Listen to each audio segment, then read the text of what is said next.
Exode, chapitre 30. Tu feras un autel pour brûler tes parfums. Tu le feras en bois d'acacia. Sa longueur et sa largeur seront de 50 centimètres, il sera carré. Sa hauteur sera d'1 mètre. Tu feras des cornes qui sortiront de l'autel.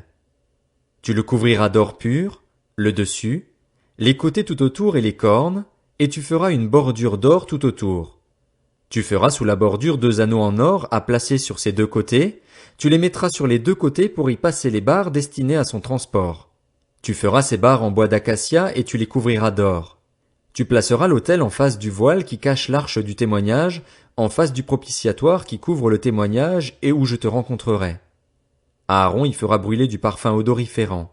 Il en fera brûler chaque matin, lorsqu'il arrangera les lampes, et il en fera brûler aussi au coucher du soleil, lorsqu'il mettra les lampes en place. C'est ainsi que vous brûlerez constamment du parfum devant l'Éternel au fil des générations. Vous n'offrirez sur l'autel ni parfum étranger, ni holocauste, ni offrande végétale, et vous n'y verserez aucune offrande liquide. 1 fois par an, Aaron fera des expiations sur les cornes de l'autel. On y fera des expiations 1 fois par an avec le sang de la victime expiatoire au fil des générations. Ce sera une chose très sainte devant l'Éternel. L'Éternel dit à Moïse, lorsque tu compteras les Israélites pour les dénombrer, chacun d'eux payera à l'Éternel le rachat de sa propre personne, afin qu'il ne soit frappé d'aucun fléau lors de ce dénombrement. Voici ce que donneront tous ceux qui seront compris dans le dénombrement.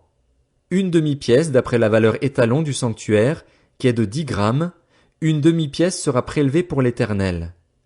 Tout homme compris dans le dénombrement, c'est-à-dire tout homme âgé de 20 ans et plus, payera le don prélevé pour l'Éternel. Le riche ne payera pas plus et le pauvre pas moins d'1/2 comme don prélevé pour l'Éternel afin de racheter leur personne. Tu recevras des Israélites l'argent du rachat et tu l'attribueras au travail de la tente de la rencontre. Ce sera pour les Israélites un souvenir devant l'Éternel pour le rachat de leur personne. L'Éternel dit à Moïse, tu feras une cuve en bronze avec sa base en bronze pour les ablutions. Tu la placeras entre la tente de la rencontre et l'autel et tu y mettras de l'eau. Aaron et ses descendants l'utiliseront pour se laver les mains et les pieds. Lorsqu'ils entreront dans la tente de la rencontre, ils se laveront avec cette eau afin de ne pas mourir. Il en ira de même lorsqu'ils s'approcheront de l'autel pour faire le service et pour offrir des sacrifices à l'Éternel. Ils se laveront les mains et les pieds afin de ne pas mourir. Ce sera une prescription perpétuelle pour Aaron et pour ses descendants au fil des générations. L'Éternel dit à Moïse, prends des meilleurs aromates, 5 kilos de myrrhe, de celle qui coule d'elle-même, la moitié, soit 2,5 kg de cinnamome aromatique, 2,5 kg de roseau aromatique, 5 kilos de cassis, tout cela d'après la valeur étalon du sanctuaire, ainsi que 4 litres d'huile d'olive. Tu feras avec cela une huile pour l'onction sainte, un mélange de parfums préparé selon l'art du parfumeur. Ce sera l'huile pour l'onction sainte. Avec cette huile, tu consacreras par onction la tente de la rencontre et l'arche du témoignage, la table et tous ses ustensiles, le chandelier, ses ustensiles, l'autel des parfums, l'autel des holocaustes et tous ses ustensiles ainsi que la cuve avec sa base. Tu consacreras ces objets et ils seront très saints. Tout ce qui les touchera sera saint. Tu verseras de l'huile sur Aaron et ses fils, et tu les consacreras ainsi pour qu'ils soient à mon service en tant que prêtres. Tu diras aux Israélites, ce sera pour moi l'huile de l'onction sainte au fil des générations. On n'en versera pas sur le corps de n'importe qui, et vous n'en ferez aucune qui ait les mêmes proportions. Elle est sainte et vous la considérerez comme sainte. Toute personne qui fera un mélange semblable ou mettra de cette huile sur une personne étrangère à la fonction de prêtre sera exclue de son peuple. L'Éternel dit à Moïse, prends des aromates, du stacté, de l'ongle odorant, du galbanum et de l'encens pur, en quantité égale. Tu feras avec cela un parfum mélangé selon l'art du parfumeur. Il sera salé, pur et saint. Tu le réduiras en poudre et tu le mettras devant le témoignage, dans la tente de la rencontre où je te rencontrerai. Ce sera pour vous une chose très sainte. Vous ne ferez pour vous aucun parfum qui ait les mêmes proportions. Vous le considérerez comme saint, consacré à l'Éternel. Toute personne qui fera un parfum semblable pour le sentir sera exclue de son peuple. Exode, chapitre 31. L'Éternel dit à Moïse, sache que j'ai choisi Betsalil, fils d'Uri et petit-fils d'Ur, de la tribu de Juda. Je l'ai rempli de l'Esprit de Dieu, d'habileté, d'intelligence et de savoir-faire pour toutes sortes de travaux. Je l'ai rendu capable de faire des inventions, de travailler l'or, l'argent et le bronze, de graver les pierres à enchâsser, de travailler le bois et de réaliser toutes sortes de travaux. Je lui ai moi-même donné pour aide Oholiab, fils d'Ahisamach, de la tribu de Dan. J'ai mis de l'habileté dans l'esprit de tous les artisans pour qu'ils fassent tout ce que je t'ai ordonné. La tente de la rencontre, l'arche du témoignage, le propitiatoire qui la couvrira et tous les ustensiles de la tente, la table et ses ustensiles, le chandelier d'or pur et tous ses ustensiles, l'autel des parfums, l'autel des holocaustes et tous ses ustensiles, la cuve avec sa base, les vêtements de service, les vêtements sacrés pour le grand prêtre Aaron, les vêtements de ses fils pour leur fonction en tant que prêtres, l'huile d'onction et le parfum odoriférant pour le sanctuaire. Ils se conformeront à tous les ordres que j'ai donnés. L'Éternel dit à Moïse, transmets ces instructions aux Israélites. Vous observerez bien mes sabbats, car ce sera entre moi et vous, au fil des générations, un signe auquel on reconnaîtra que je suis l'Éternel qui vous considère comme saint. Vous respecterez le sabbat, car il est saint pour vous. Celui qui le violera sera puni de mort. Oui, toute personne qui accomplira un travail ce jour-là sera exclue de son peuple. Pendant 6 jours on travaillera, mais le 7e jour est le sabbat, le jour du repos, consacré à l'Éternel. Toute personne qui accomplira un travail le jour du sabbat sera punie de mort.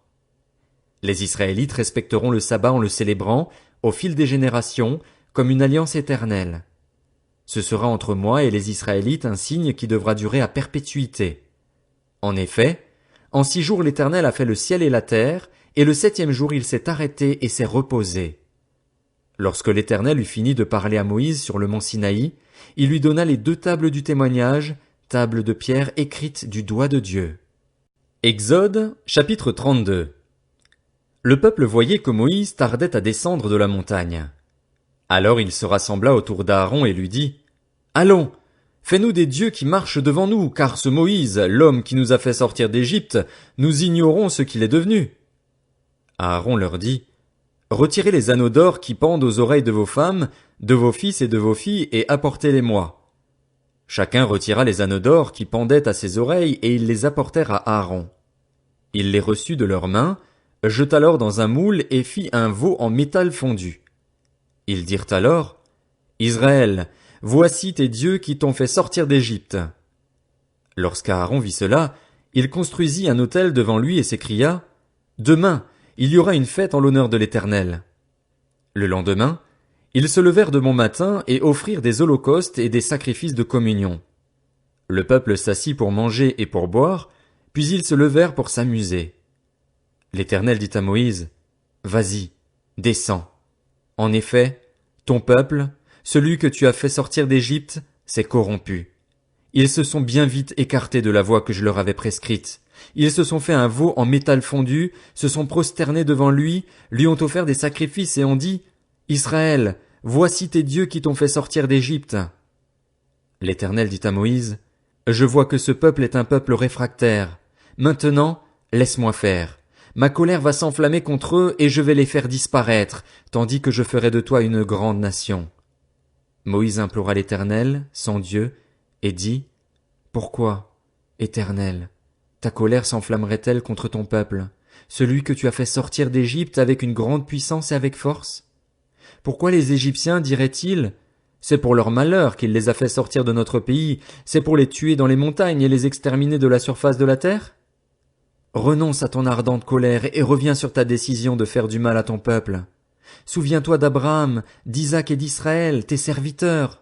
Tu leur as dit en jurant par toi-même, « Je rendrai votre descendance aussi nombreuse que les étoiles du ciel. Je donnerai à vos descendants tout le pays dont j'ai parlé et ils le posséderont pour toujours. » L'Éternel renonça alors au mal qu'il avait déclaré vouloir faire à son peuple.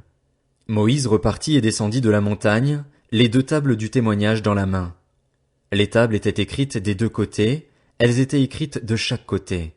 Elles étaient l'œuvre de Dieu et l'écriture était celle de Dieu, gravée sur les tables.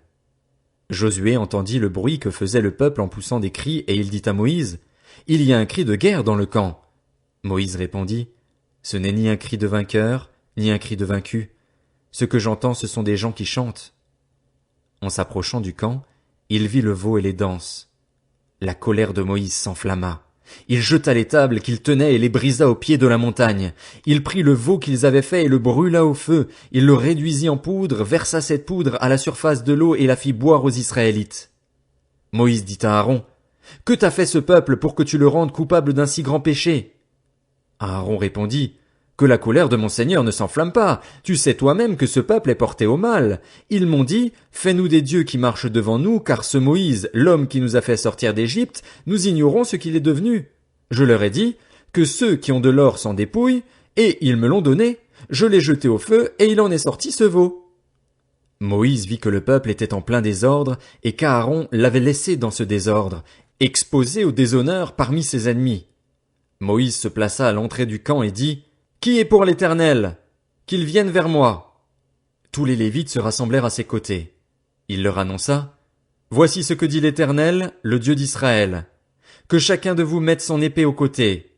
Traversez et parcourez le camp d'une entrée à l'autre, et que chacun tue son frère, son prochain, son voisin. » Les Lévites firent ce qu'ordonnait Moïse, et 3000 hommes environ parmi le peuple moururent ce jour-là. Moïse dit, « Vous avez aujourd'hui été établis dans vos fonctions au service de l'Éternel, et ce au prix même de votre fils et de votre frère, si bien qu'il vous accorde aujourd'hui une bénédiction. » Le lendemain, Moïse dit au peuple, « Vous avez commis un grand péché. Je vais maintenant monter vers l'Éternel. Peut-être obtiendrai-je le pardon de votre péché. » Moïse retourna vers l'Éternel et dit, « Ah, ce peuple a commis un grand péché. Ils se sont fait des dieux en or. Pardonne maintenant leurs péchés.